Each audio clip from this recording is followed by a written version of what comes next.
Super Bowl hangover exists and scientific evidence proves it. There's no way of denying it. For those of you kids who don't know what it is, the Super Bowl hangover is a curse, whereas more often than not, a Super Bowl participant fails to meet expectations the following year. They may miss the playoffs and they almost always fail to qualify for the Super Bowl once again. I'm Daquan Young, and today we take a look at the 10 teams who suffered the worst Super Bowl hangover. And a big thank you to Memes LOL for suggesting this video. Remember to leave your suggestions because we just might get to them. Number 10, the 2006 Pittsburgh Steelers. The Steel Curtain defense, sophomore quarterback Ben Roethlisberger, and power running back Jerome Bettis led the Steelers to a Super Bowl 40 championship over the Seattle Seahawks. All the tools were there for a repeat. Instead, the Steelers struggled to find any consistency. Roethlisberger was beaten up from a severe motorcycle crash in the offseason, and the defense wasn't quite as dominant as the year before. Pittsburgh finished 8-8, missing the playoffs altogether. Number 9, the 2013 Baltimore Ravens. The Ravens were coming off an epic Super Bowl 47 championship season, highlighted by franchise icon Ray Lewis retiring on top of the world. Baltimore went through a major transition. Besides Lewis's retirement, star receiver Anquan Boldin was traded to San Francisco, and star safety Ed Reed signed with Houston. The Ravens also paid Super Bowl MVP Joe Flacco $120 million over 6 years. Well, Flacco had an awful season with 19 touchdowns and 22 interceptions, while the Ravens as a whole lacked the all-around leadership and championship pedigree they had in 2012. They went 8-8, missing the postseason. Number 8, the 1989 Cincinnati Bengals. The 1988 Bengals were oh so close to winning the franchise's first Super Bowl, but lost 20-16 against the San Francisco 49ers.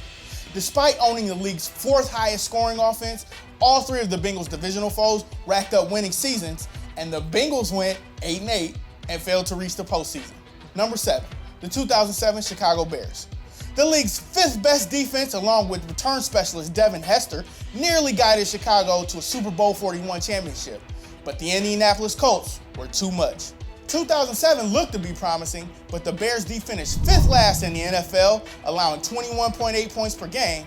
And it's not like Brian Griese or Rex Grossman were going to guide the Chicago Bears anywhere. The Bears went 9-7, and it still wasn't enough to reach the postseason. Number 6, the 2016 Carolina Panthers.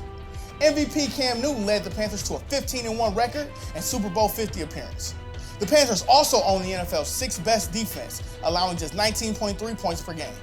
The Panthers lost Super Bowl 50 to the Denver Broncos, but had all the tools to make another run in 2016. Newton had just 19 touchdowns and 14 interceptions after throwing 35 and 10 respectively in 2015. Carolina also allowed 25.1 points per game. They finished 6-10, which is bad enough for last place in the NFC South. Number 5, the 1994 Buffalo Bills. Well, the Bills simply weren't good enough to play in and lose their 5th straight Super Bowl. You know, how they did in 1993, losing their 4th Super Bowl in a row? But the 1994 Bills regressed significantly.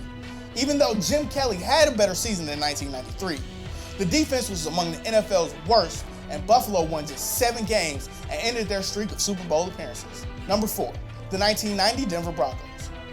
During the 1989 season, John Elway led the Broncos to an appearance in Super Bowl 24.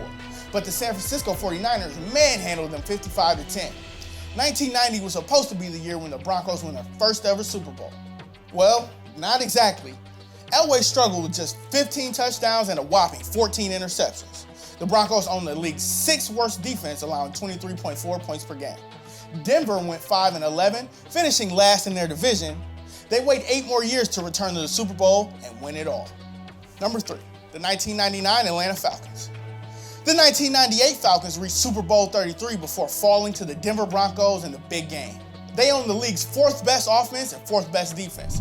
But yeah, John Elway's Broncos were just too much. But hey, the 1999 Falcons would be better, right? Star running back Jamal Anderson suffered a severe knee injury in Week 2 that effectively ended his career. The Falcons never recuperated, finishing with 5 wins and 11 losses, along with a putrid -95 point differential. Number 2, the 2005 Philadelphia Eagles. Consider the 2004 Eagles one of the greatest teams that didn't win the Super Bowl. Donovan McNabb led a juggernaut offense that featured star running back Brian Westbrook and a future Hall of Fame wide receiver in Terrell Owens. But the New England Patriots beat the Eagles 24-21 in Super Bowl 39. However, another great year was on the way for Philly. Or at least that's what we thought.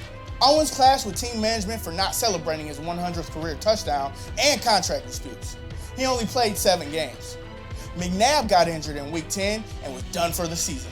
Philadelphia finished just 6-10, good enough for the worst record in the NFC East. Number 1, the 2003 Oakland Raiders. After suffering the unfortunate consequences of the tuck rule during the 2001 AFC Divisional Round, the 2002 Raiders, led by league MVP Rich Gannon, reached the Super Bowl before being blown out by the Tampa Bay Buccaneers. There was no reason to think they would regress in 2003, but they did. Gannon hurt his shoulder in Week 7, and the backups did nothing to help. Star receivers Jerry Rice and Tim Brown lost to Father Time, and the Raiders finished with 4 wins and 12 losses, and a terrible minus 109 point differential. The Raiders wouldn't make the playoffs until 2016, for what it's worth. That was one long hangover for them.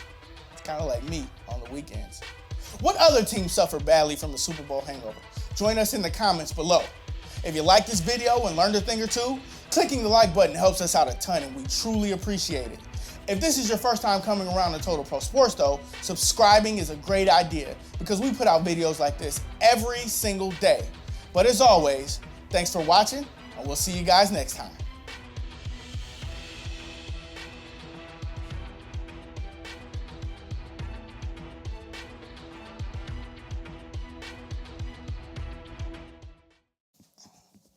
Do I remember how Dirty Bird.